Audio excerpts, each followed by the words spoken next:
Speaking of royal, I finished Spare. Oh, you finished it. I'm very sad that you don't like him like I do. Like I want to like him so much. I've been writing down things as I go, and I want to read these to you because I'm really sad. I'm really sad that you don't agree. Well, here's the thing. I'm endeared to him, but I feel like he is losing me. Okay, here's the thing I feel about. Okay, I wrote this. His life is under a microscope for all to speculate and rumor about, but he has no platform to remove bottle, I don't know what that means, or speak his truth until now. So I feel like what I meant by that was he has always been under this microscope, right? Mm-hmm. Everyone has always said awful things about him. And it seems like he has a big beef with Camilla, that she came in with a PR stunt to try to make Charles a more popular soon-to-be king. Right. And now king. But she's kind of at the expense of Harry. Like, Harry has always been the one that's been called trouble. And since he kind of had that label already, they kind of played into it more to make Charles look like the poor dad and Harry. But I don't think you could ever not love Harry. Like, I just adore him. And I think that the royals in general are not allowed. They apparently, according to the book, they have this agreement with the press where they're not allowed to kind of, they're allowed to feed stories, but they're not allowed to negate them or something. Like, there's this weird co-dependent relationship with the press and the royals, and he never could understand when the palace would decide to rebut something and not talk about others. Like, he got in trouble sometimes and he was like, I want to do an apology. They're like, no, you're not going to do an apology, but Charles would do an apology or something. Like, it was very strange, right? And it seems like it was all very he also talks about the Bee and the Wasp and these other guys that kind of run the Queen's stuff. Mm-hmm. And these guys are sort of like the politicians that are placed to kind of move things around. So he wants to talk to his grandma, and she goes, yeah, I got all next week free. Let's come on. Oh, up. yeah. I'm at that part. And then he doesn't, and then he goes to hang out with his grandma, and it's been, oh, sorry, my darling boy, I'm busy. I can't do it. And he's like, you are? And she's like, yeah, the wasp or the bee says that I can't do it. And she's like, is he there right now? And she doesn't answer. And it's like, so he just told her she's now got a busy agenda, so she can't see her grandson and talk about the thing he wanted to talk about. And so he never got, and he just talks about almost like constantly, I feel like almost every chapter starts with some headline that the press threw out there that he never got the chance to respond to. He never had a voice. And this book, as much as he's like trying to push away the press, and he's sort of a hypocrite in the way of being like, leave me alone, but here's my story. Yeah. Like, but he also never had the chance to rebut any of this. And I think that's really unfair. I don't know. Every human should be able to like tell their side. But I think for me, maybe it's because of certain things I've dealt with before, but the people who know you, the ones that matter, know the truth. Yeah. And so in those kind of situations, like, that's what I care about. Like, I don't really care. And maybe it's different for him. I think he's trying to change things, because I think he has a lot of, like, in the third section of the book, right? So the first section is about his mom and his childhood. The second section is really about his military service, which I was really impressed with. I didn't know he had 25 kills in Afghanistan and that stuff. But then when you go to the third section, it's really Meghan. It's about marriage and babies and therapy and working through stuff and realizing that he didn't have any memories of his mom, and in therapy now starting to dig out some memories of his mother. And he starts to see flashes of stuff with the press and with Meghan that frightens him. Like this one story, did you get to the story where Meghan is going to go out and make dinner, and he like directs her to a Whole Foods, but when she comes back, she starts getting recognized in the store, and people start taking pictures of her, and the cashiers aren't helping her out, and no one will let her. And then she goes outside, and people are taking pictures of her, and they chase her down the street, and she can't get back in the palace. The gate is blocked. There's like some processional or something's happening, and she can't get back in the palace. And it sounds like she's like, I couldn't quite get the geography of it, but I think she's like running all around the palace trying to find a way in, and she can't escape. She can't get in. So I just can't even imagine how terrifying that could be when, and I think it's really interesting too, because he talks about pandas. For some reason he talks about pandas a lot, and he says in this one section, and he said this quote that I thought was really, really interesting. He says, when you turn people into animals, into non-people, it's the first step in mistreating them, in destroying them. He's like, it's like being pandas locked in a cage. Like and I was like, I understand that. I had to listen to it like 2 or 3 times turning people into animals, into non-people is the first step in mistreating them, in destroying them. And I'm like, yeah, it's true. Like when you're in this gilded cage and people think that they're protecting you or preserving you, but really they're mistreating you and they're able to destroy you. Yeah. I mean, look, I have great sympathy for what they've gone through with the press. I really do. I think I personally have a hard time trying to figure out why he cares so much what other people think.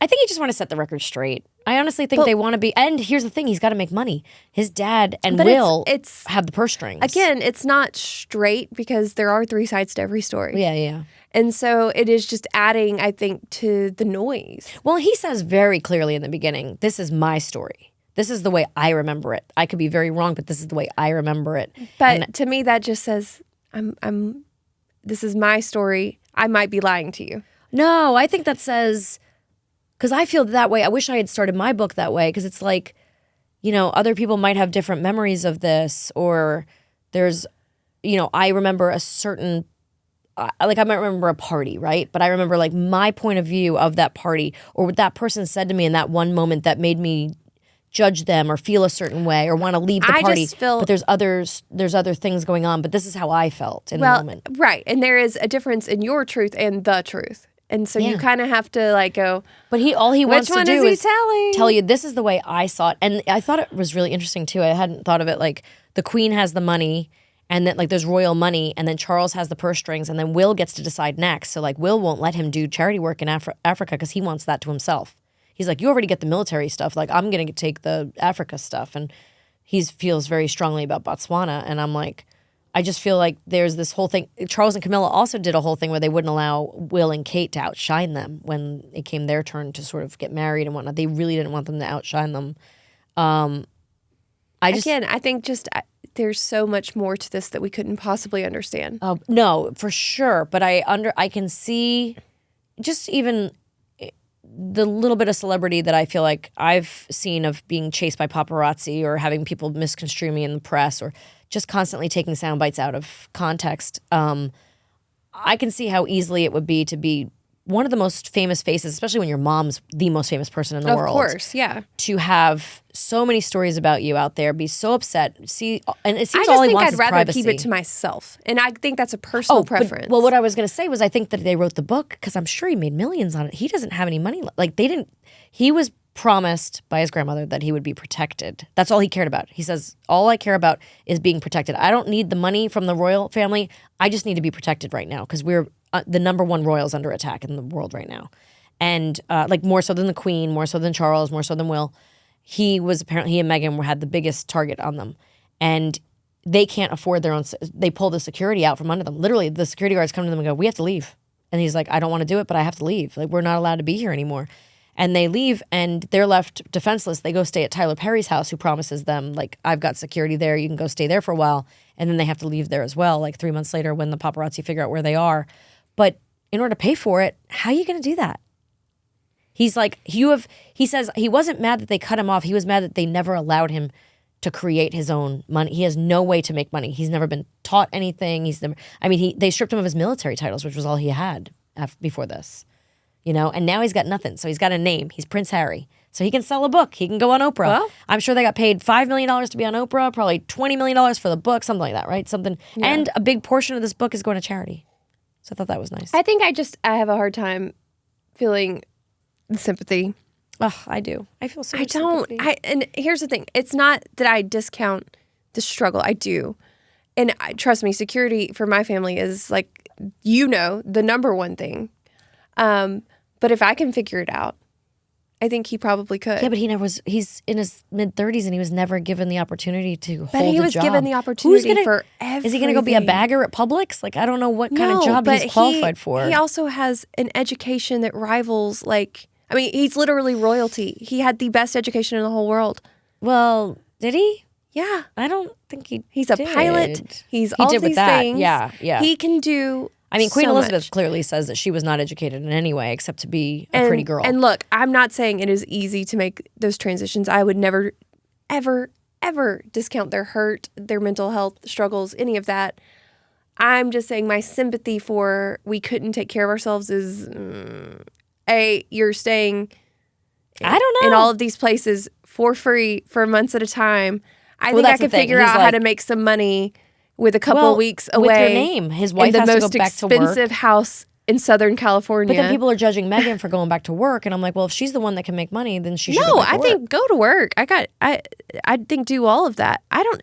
And again, Meghan, my judgment with her is simply that I can't read her, and she's an actress. I'm not supposed to be able to read haven't her. watched the interviews just because I wanted to read this book without any kind of like judgment on her because I don't know her. I don't know Well, it's anything, not really about anything her. about her. The book is very No, much it's really not. about But him. he's so in love with her, man. That's a good thing to see too, though. It's nice to see That's because I sweet. was, you know, it made me think about my own book too because I was like, because someone actually pointed out, I think in our comments of questions last week that it was a fan at a Comic-Con. Someone said to me, you know, in your book you talk about you and Mark from the perspective of someone who's been married a long time, as opposed to what it was like to see him or meet him and fall in love with him in the beginning. Oh, you get all googly when you talk about that.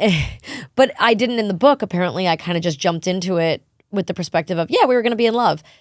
I like the way Harry did it in his book, where he talks about what he thought about her when he first saw her and how dazzled he was by her smile or whatever. Like, you know, he gets into the details of what he liked about her and how he fell in love with her and what he fell in love with. And I think that's, I kind of was like, damn, I should have done that in my book. I feel like I didn't quite hit that. You can right. always. No, I'm definitely write not. another I'm never writing another book. I'm done with that. I'm done with that crap. Actually, that's not true. I do have a book I want to write, but it's not about myself.